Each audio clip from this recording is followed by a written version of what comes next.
안녕하세요. 이종태 행복TV입니다. 오늘 여러분과 함께 할 책은요, 데번 프라이스 전 게으르다는 착각 1편 게으름의 장점입니다. 1편에서는 우리는 왜 게으름을 두려워할 필요가 없는가를 알아보겠습니다. 사실 게으름은 존재하지 않는다. 게으름은 인류의 가장 중요한 본능 가운데 하나라고 합니다. 장기적으로 생존하고 번성하는 방법의 핵심이다. 첫째, 할 수 있는 한계가 있는 것과 둘째, 휴식이 필요한 것은 제약이 아닙니다. 이 책은 더 인간적인 삶의 방식을 소개할 것입니다. 지치고 착취당하고 무리하는 사람들을 위한 변론이고 게으르다는 죄책감은 사회가 만든 허상일 뿐이다. 자기 착취를 멈춰라. 저자는 주장하고 있습니다. 결국 이 책이 주장하는 게으름의 주제 목표는요, 모두 행복입니다. 이 책은 덜 생산적인 게으름이 생산적과 버금간다는 깨달음을 줄 것입니다. 즉 성공의 의미를 새로이 깨닫게 될 것이다. 전진을 위한 한발 후퇴, 재충전을 이야기합니다. 게으름은 가치가 없다고 생각해서 마냥 부지런하게 사는가? 우리는 가치가 효율성과 생산성을 통해 얻어진다고 믿습니다. 성취하지 못하고 열심히 없으면 부도덕하다고 여기기도 하죠. 일이 삶의 중심인 현재의 우리 이야기입니다. 게으름이란 사실 강력한 자기 보존 본능이다. 게으르다는 느낌은 평화와 고요함을 애타게 찾고 있다는 뜻입니다. 게으름은 자기 한계에서 살아남기 위한 발버둥일 수 있다. 스스로 게으르다고 비난하며 괴롭히지 말기 바랍니다. 게으름을 두려워하지 마라. 자신에게 에너지나 동기가 없을 때는 그럴 만한 이유가 있습니다. 게을러도 괜찮다는 사실을 알고 인정해야 할 것입니다. 게으를 수 있는 것도 권리임을 인식해야 합니다. 게으름에 대한 잘못된 정의. 정신없이 바쁘기 때문에 역설적으로 게으름에 빠집니다.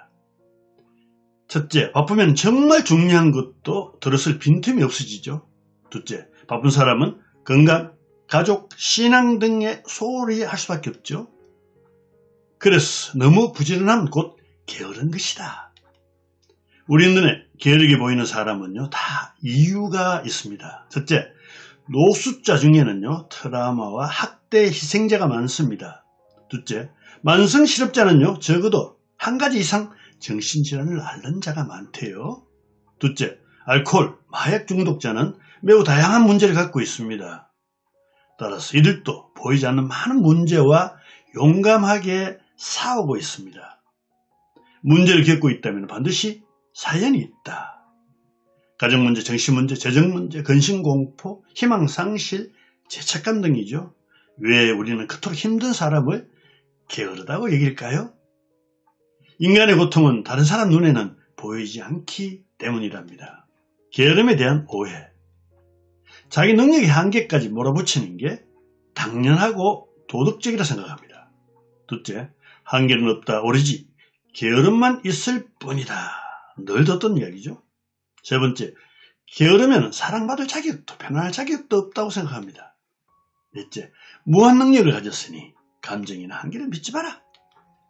다섯째, 인간의 능력 한계는 수치로 표시할 수 있단다. 여섯 번째, 너의 가치가 곧 높은 생산성이란다. 일곱 번째, 안 되는 게 없다. 거절하지 마라. 이것이 게으름에 대한 오해입니다. 게으름이 나쁘다는 오해가 주는 폐해가 무엇일까요? 첫째, 아픈데도 계속 일해야 하고 포기하지 못하고 일에 집착해야 됩니다. 둘째, 일이 곧 나다. 정체성이고 일이 곧 자존감이다. 세 번째, 은퇴를 부끄러워하고 숨기기까지 합니다. 넷째, 환경운동이나 노동운동이나 복지제도가 불필요하다고 얘기합니다. 다섯째, 기부, 자선을 거부합니다.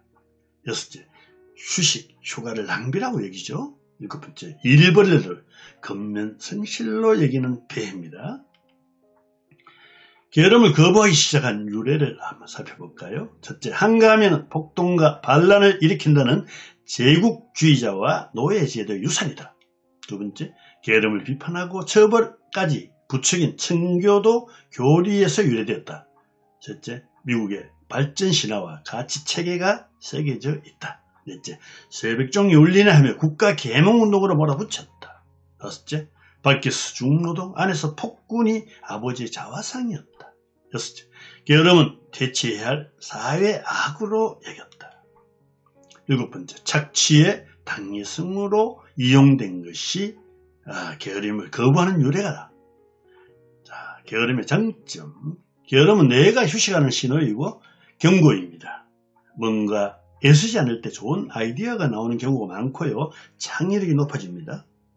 게을러 보이는 게 두려워 재충전 욕구를 무시하지 말자. 게으름이 주는 최고의 선물은요, 치유와 삶의 영양입니다. 신체 회복과 치료는요, 잠자는 중에 활발하다. 잠은 게으름과 유사해 모든 신체 활동이 멈춘데요. 다른 활동을 멈춰야 회복과 치료할 여력이 많아지기 때문이랍니다. 명상이 좋은 것은 잠과 비슷한 상태가 되기 때문입니다. 게으르다는 착각 1편에서는 덜 하는 것이 치유의 원리라고 강조하고 있습니다. 가만히 앉아 30분 동안 아무것도 하지 말고 있어보라. 바쁜 사람일수록 최소한 일주일에 한 번은요, 30분 동안 멍을 때려보라. 게으름은 수년간 과로가 남긴 피해를 회복시킬 수 있다고 합니다. 게으르다는 죄책감은 사회가 만든 헛상이다. 대단히 감사합니다.